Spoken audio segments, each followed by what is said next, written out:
drugs were there. I did not put the narcotics there. A total of 12 years, 6 months, and 8 days in the Florida Department of Corrections. You knew better. You were better trained than any of those officers out there. I want you taking him up on perjury. Your Honor. Will you take him up for perjury? He admitted it was a mistake, Your Honor. No, but he lied. He lied on a sworn Absolutely citation. not, Your Honor. Police officers are not above the law, and they're charged and face the court's judgment whenever they go astray. Today, we'll be going through these cases where corrupt cops were instantly owned in courtrooms. Former Jackson County Deputy Zachary Wester was charged with an astonishing 67 counts of racketeering, fabricating evidence, and false imprisonment. Zachary was accused by 12 drivers of having planted narcotics inside their cars. It appears to be an illegal narcotic. Do you know anything about that? I do not. What is that? I'm just trying to figure out how that stuff got in your car. You gonna go to jail today for possession of method? Oh man, dude, I'm serious, dude. Anything, what you want me to do, man? And I knew my truck was clean. I knew it was. Anything in the vehicle I need to be concerned about? Bombs, hand grenades, rocket launchers? Okay. It is yogurt, sir. I know. Okay. It's yogurt. How about this, though? That is not mine. No, sir. Okay. Now, the white small plastic baggie that was in that spoon that the deputy just showed you on this video, had you ever seen that before? No, sir. Was that in your car? No, sir. The court proceeding mostly consisted of evidence as all the 12 drivers testified against Zachary. Finally, the jury reached a verdict, and it was announced. In the state of Florida versus Zachary Tyler Wester, case number 19-CF-431. We, the jury, find as follows as to the counts charged in the information. Count 1, guilty of racketeering as charged. Count 2, not guilty. Count 3, not guilty. Count 4, not guilty. Count 5, not guilty. Count 41, guilty of possession of controlled substance related to February 15, 2018, as charged. Count 42, not guilty. Count 43, not guilty. Count 44, guilty of possession of a controlled substance related to April 17, 2018, as charged. 65, guilty of false imprisonment related to Stephen Van, as charged.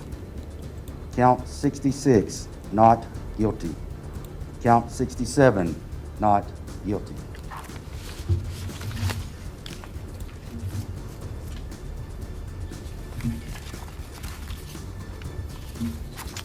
All right, Mr. Clerk, if you'll go ahead and poll our jury.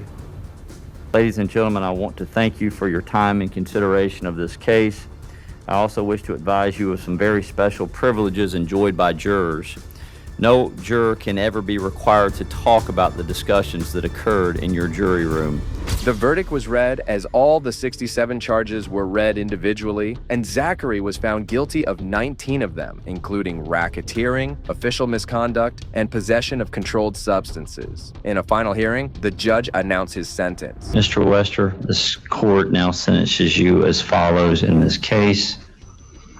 As to count 1, racketeering, which is a first-degree felony, you are sentenced to serve 5 years in the Florida Department of Corrections. As to count 7, official misconduct, as a third-degree felony, you are sentenced to serve 18 months in the Florida Department of Corrections. That will be served concurrent with count 1. As to count 65, false imprisonment, as a third-degree felony, you are sentenced to serve 1 year and 1 day in the Florida Department of Corrections, consecutive to count 64. Counts 7, 9, 10, 31, 33, 34, 41, 44, 48, 64, and 65 are to be served consecutive to each other for a total sentence in this case of 12 years, 6 months, and 8 days in the Florida Department of Corrections. This sentence of 12 years, 6 months, and 8 days in the Florida Department of Corrections is to run concurrent with a 5-year Department of Corrections sentence in count 1. Therefore, it is the intention of the court that you are sentenced to serve a total of 12 years, 6 months, and 8 days in the Florida Department of Corrections. I'm also going to award the defendant 58 days jail credit as to count 1 and count 7. The corrupt deputy was rightfully sentenced to 12.5 years in prison. Well, this officer was definitely corrupt, but the actions of this next cop were so hideous, he was given the ultimate sentence. The court commits you to the custody of the Commissioner of Corrections for a period of 270 months. That's 270. The tragic death of George Floyd at the hands of Officer Derek Chauvin on May 25, 2020, sparked a worldwide movement calling for justice and police reform. Chauvin was charged and eventually convicted of second-degree unintentional murder, third-degree murder, and second-degree manslaughter. I wanted to thank everybody for being here and for providing the input you did. Not just the people who were in the courtroom here, but also those who provided written statements, both from the Floyd family and the defendant's family. I've read all the impact statements that were submitted earlier and listened carefully to all the input here today. And it is truly appreciated that you took the time to stay with this case and to provide me with input. I have reviewed the pre-sentence investigation and carefully considered all the facts of the case and the law, but my comments are actually going to be very brief. Most of it's going to be in writing. I have a 22-page memorandum that is going to be attached to the sentencing order. And why am I doing it in writing? To emphasize the fact that determining the appropriate sentence in any case, and in this case, is a legal analysis. It's applying the rule of law to the facts of an individual and specific case. And that is why, as opposed to trying to being profound here on the record, I prefer that you read the legal analysis that explains how I determined the sentence in this case. Derek stood still and refused to show any emotions that would display guilt and remorse. The police officer knew he was about to face a long sentence. What the case is, or what the sentence is not based on, is emotion or sympathy. But at the same time, I want to acknowledge the deep and tremendous pain that all the families are feeling, especially the Floyd family. You have our sympathies. And I acknowledge and hear the pain that you are feeling. I acknowledge the pain not only of those in this courtroom, but the Floyd family who are outside this courtroom and other members of the community. It has been painful throughout Hennepin County, throughout the state of Minnesota, and even the country. But most importantly, we need to recognize the pain of the Floyd family. I'm not going to attempt to be profound or clever because it's not the appropriate time. I'm not basing my sentence also on public opinion. I'm not basing it on any attempt to send any messages. A trial court judge, the job of a trial court judge is to apply the law to specific facts and to deal with individual cases. The judge made it abundantly clear that the sentence would not be based on public uproar and emotions, but would be decided strictly according to the law. That's when he announced the sentence. Mr. Chauvin, as to count 1, based on the verdict of the jury finding you guilty of unintentional second-degree murder while committing a felony under Minnesota Statute 609.19 subdivision 2 paren 1, it is the judgment of the court that you now stand convicted of that offense. Pursuant to Minnesota Statute section 609.04, counts 2 and 3 will remain unadjudicated as they are lesser offenses of count 1. As sentence for count 1, the court commits you to the custody of the Commissioner of Corrections for a period of 270 months. That's 270. That is a 10-year addition to the presumptive sentence of 150 months. This is based on your abuse of a position of trust and authority, and also the particular cruelty shown to George Floyd. You are granted credit for 199 days already served. Pay the mandatory surcharge of $78 to be paid from prison wages. You're prohibited from possessing firearms, ammunition, or explosives for the remainder of your life. Provide a DNA sample as required by law. Register as a predatory offender as required by law. And then you will receive a copy of the order and also the attached memorandum explaining the court's analysis. If this needs to be said, we just ask that it be executed forthwith.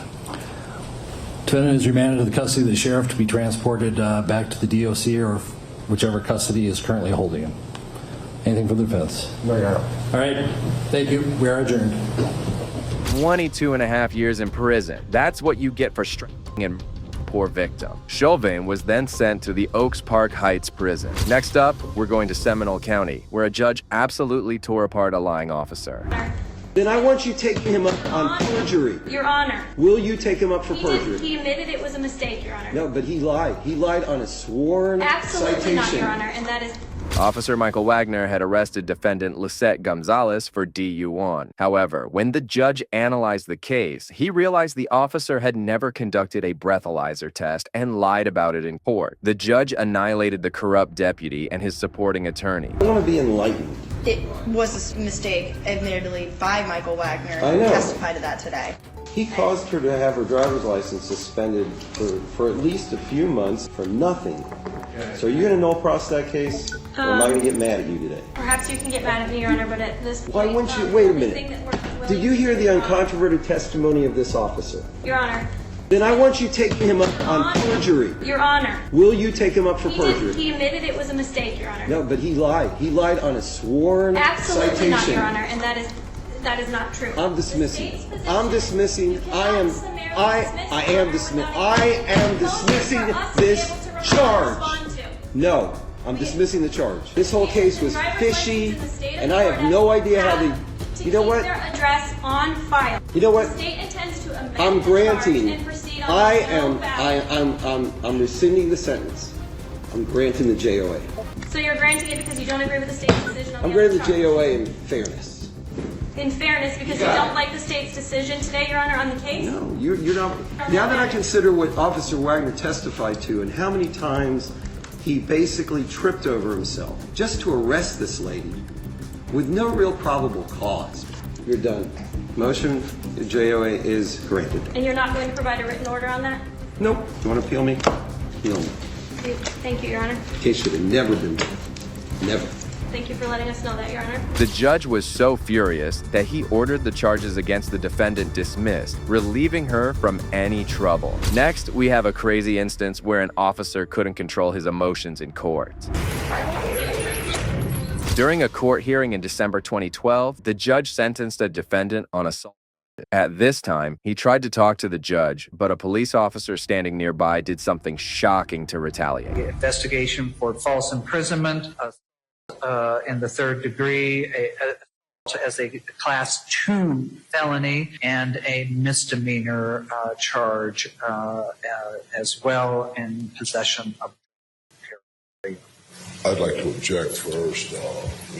If I'm under investigation, I thought the investigation came first, and then the rest came. Right.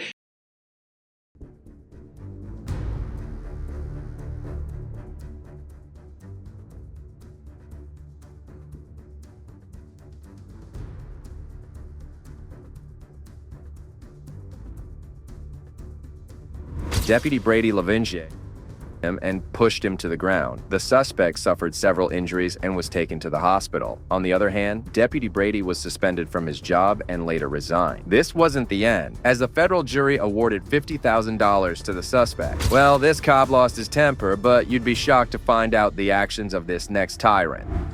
At least give me the satisfaction of knowing that you're out there beating up right now. LOL. How humiliating and degrading. In January 2015, Inkster police officer William Mendez repeatedly punched a black man during a traffic stop. He was immediately charged with misconduct.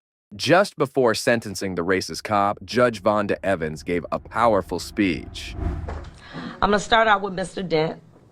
The victim involved in this tragedy is a 58-year-old black man who was driving his Cadillac in Inkster, a suburb of Detroit. On the evening of January 28, 2015, where his life changed forever. He was stopped by the defendant, a then Inkster police officer, and his partner, Officer Zelenowski. Mr. Dent was stopped for a minor traffic offense and ordered out of his vehicle.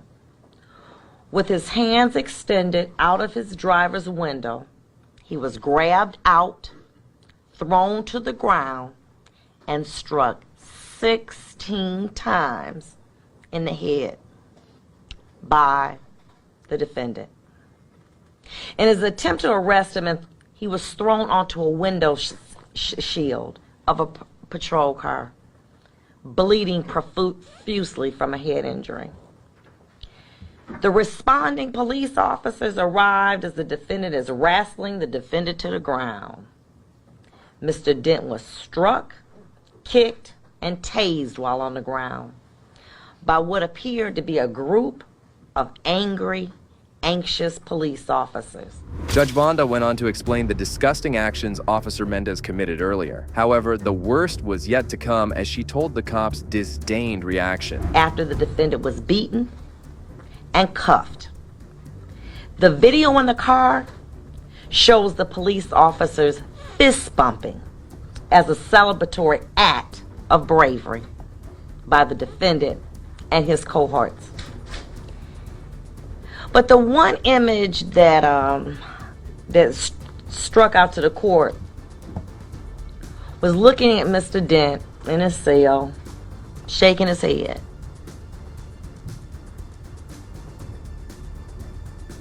In disbelief of what had occurred to him. If his conduct was indicative of what he was thinking, I would have thought this: what crime did I commit? Being a black man in a Cadillac, stopped for a minor traffic offense by a group of racist police officers looking to do it. As Police Officer John Zelenowski, auxiliary police officer, testified in court too, in his response to a text, was quoted as saying, "At least give me the satisfaction of knowing that you're out there beating up niggas. LOL. How humiliating and degrading that must have been." It's shocking how these law enforcement officers berate and ridicule someone based on their color. He was left in a cell for a number of hours before getting medical treatment. But after hearing the defendant and his fellow officers joke about his injuries as they were wiping blood off their uniforms with disinfectant. 2015. Please be quiet in my courtroom. Some years ago, 19 to be, well, 25 to be exact, I remember coming into this building with such enthusiasm, so excited. And I remember a lawyer telling me that nobody leaves out of this building like they came in. I didn't understand what that meant. 20 years later, I do. Everybody has a grand idea about changing the world. And you seem like you felt like you're fighting a losing battle. And little by little, it grows. It's a cancer. It starts to eat away at you. You become cynical. You start to look at pictures of guys, not for the goriness, but as evidentiary value. You can see the disgust and desperation on the face of Judge Evans as she went through the details of the case. Officer Mendez could do nothing but watch in dismay. You go to social events, you tell people what you do for a living, and after they say, "What kind of cases do you hear?" And as a judge, prosecution, defense, does criminal defense, a police officer, after a while they say, "We don't want to know anymore." That's the job in the criminal justice system. It's compounded with that being a police officer. These pressures and expectations force officers who have a pure desire to purely serve the community as an occupation to conform to this group mentally or face being ostracized and labeled as an outcast among that group. These methods of indoctrination are passed along to new police or police recruits in the academy by stressing the importance of obedience to authority through a structure of shame and honor. It teaches them to conform and obey to the prevailing standards of the police culture. Field training, the recruit gets a reality check of what it's like to be out in the city. They then begin to shy away from what they've learned in the academy, and automatically they become a prototype of really who trains them. Miss Evans was highly critical of the entire police system that forced these officers to turn into villains. She asserted that it's challenging to uphold principles in a corrupt system desperately needing reform. I was out at a mall yesterday. I asked a woman a question. I said, you don't have to answer. How much do you get paid an hour? She said, $15 with benefits. Well, guess what? That's more than what Inkster gets. They don't get benefits. The equipment, the police cars are old. We went out to the scene. Early in the morning, there were people who were using drugs. They just kind of came out. And the only thing I could imagine was the only thing that is separating these people from drug selling are the police officers that appeared in my court. We rather put technology, money in technology by buying bait cars and surveillance cameras. But that doesn't reduce crime. It doesn't deter it. Properly trained police officers do. They go to work every day with the knowledge that some of the people that they are sworn to protect and serve want to kill them. The media and their bosses scrutinize their every move, and they get paid worse than security guards at malls, who's the worst crime that can be committed is shoplifting. But how do we as a community expect superior services from police officers who are making security guard salaries to receiving little compensation and struggling just to pay health care? She was also sympathetic to the cops claiming there must be better pay and more programs looking after their mental and physical health. We would rather save a few dollars to balance the budget than pay millions of dollars to reverse a tragedy that we could have prevented. I know that Mr. Dent would give back every dime of his $1 million settlement to go back to where he was in his life before January 28th. I wonder what would one half of that $1.4 million settlement awarded to Mr. Dent have done for the Inkster Police Department?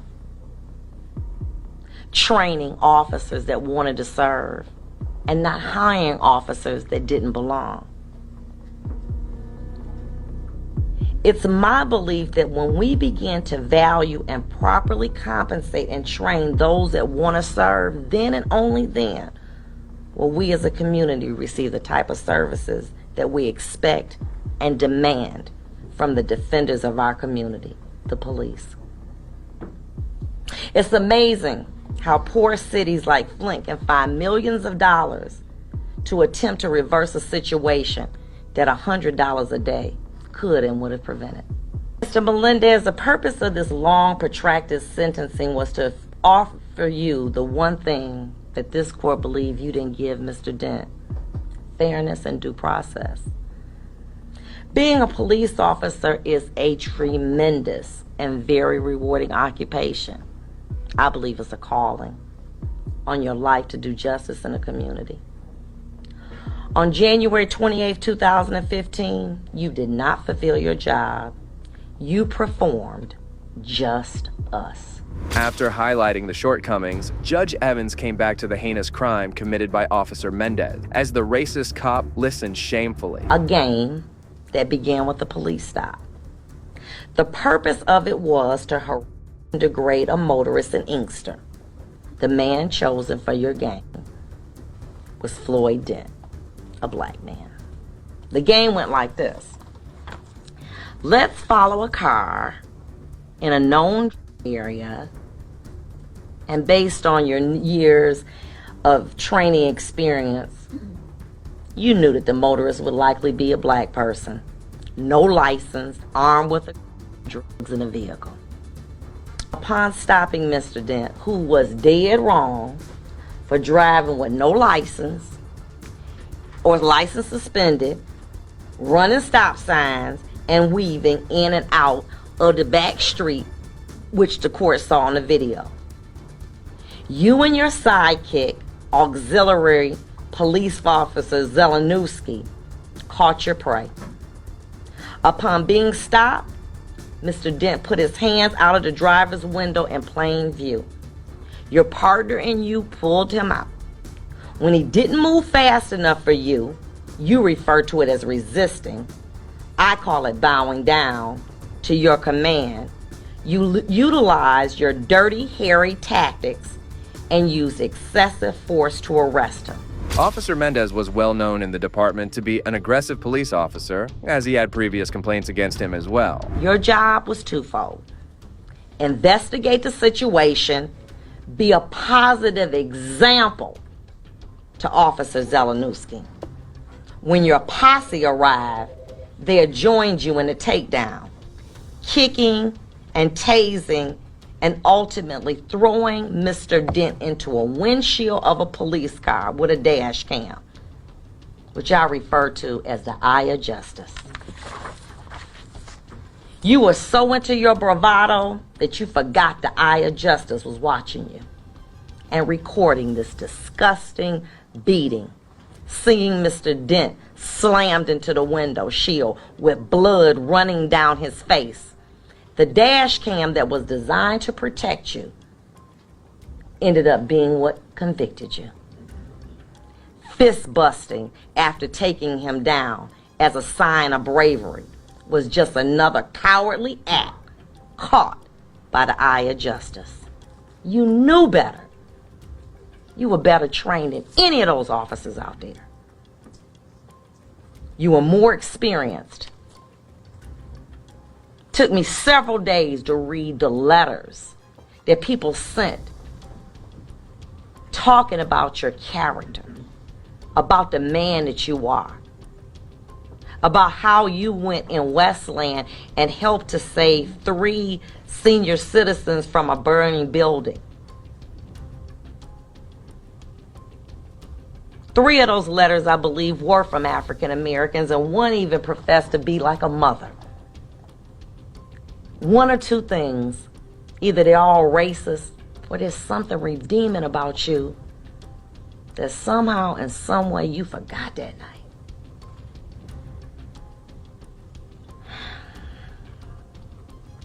The way you denigrated that man was awful.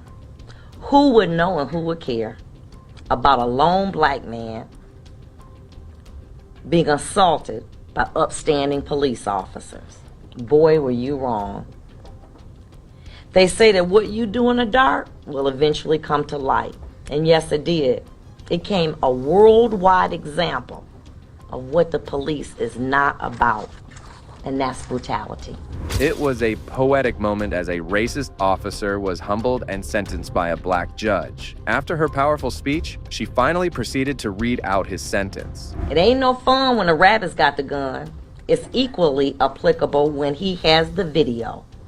The eye of justice in this case. You betrayed your city. You caused your lovely wife heartache. And you caused Mr. Dent severe anguish. And finally, in the words of Vicky Yost, your commander, accountability is required to ensure continued community trust and healing. Today, I can only punish your conduct, but only you and God can change your character. I am going to commit you to the Michigan Department of Corrections. However, after weighing the allegations in this particular matter and looking at all the circumstances, including what you've done and who the person I really believe that you are. I'm going to commit you to the Michigan Department of Corrections as to count 1 for no less than 13 months, no more than 10 years. As to count 2, I'm going to give you 90 days credit for time served and close it out. The court's going to give you 85 days for credit. You have 42 days to appeal my decision. That concludes this matter. Thank you. Officer Mendez, who had been fired from the police department, was sent to the Bellamy Creek Correctional Facility. However, after just 14 months, he was released and is now a free man. Well, that brings us to the end of this video. Today, we witnessed some of the worst police officers being held accountable and humbled in courtrooms. It's satisfying to see these tyrants receive the sentences they deserve, along with the public humiliation they face both in the news and in the courts. If you agree with me, please consider showing your support by liking this video, and also make sure to subscribe to stay informed about future cases like these. Also, if you enjoyed this video, check out the next video here.